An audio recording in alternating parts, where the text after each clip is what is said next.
Peggy 16.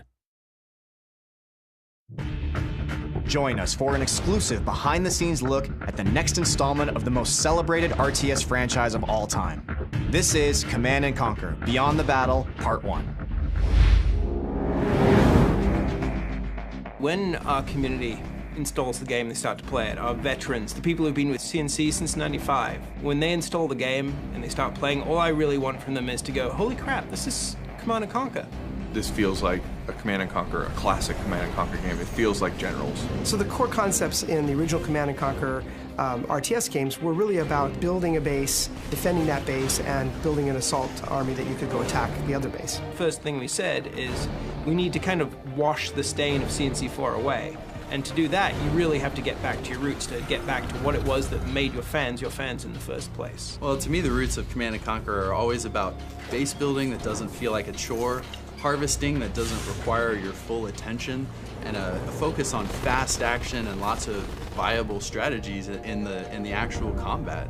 Going back to upgrades and abilities that matter, player powers that feel visceral, and then at the same time, super weapons, commando units are back, and then we're adding a couple new flavors in there like caster units that we haven't exposed yet to the public.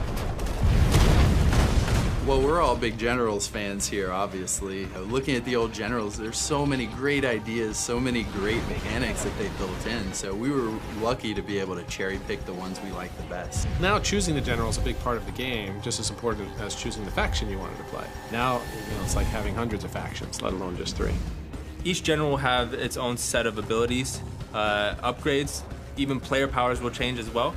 Also, units will be dynamically taken out and different ones will be put in based off of what that niche of the general is. The new generals that we're adding to the armies are really going to keep the gameplay fresh, right? It should make the game fun, enjoyable, and interesting for years to come. So what I really find exciting about the next Command & Conquer is that this is a product that's going to be aimed directly to consumers, going directly to consumers and appealing to them for the success of the product, but more importantly for the feedback. So fan feedback and metrics are absolutely amazing now in a connected environment.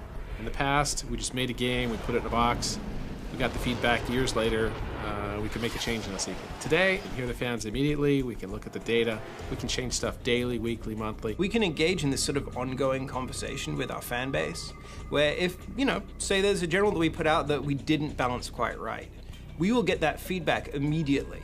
It's not like we're going to be like, okay, well, when we do the expansion pack or in a patch in 3 months, we'll fix this. It's going to be one of those things where we kind of grow together. That's what we want to kind of breed. It's a live product, and we want to make sure that the community at the core is part of that rendition of making this game better. This is ultimately the fans' game, and we're looking forward to making the game better with them. Absolutely, I'll play the new Command & Conquer when it comes out. I'm anxiously awaiting it, actually. Our #1 priority has always been to make this a really fun, excellent game. Everybody on the dev team loves the game, and they're doing the work where their heart is. So a lot of the times people stay late just to make sure that they make a better game because they care about what the franchise is. Everybody wants to make sure that they make the game that the community would love, and we're on the same page on trying to make it the best CNC possible. Hopefully after doing this, I'll be on the beta, right guys?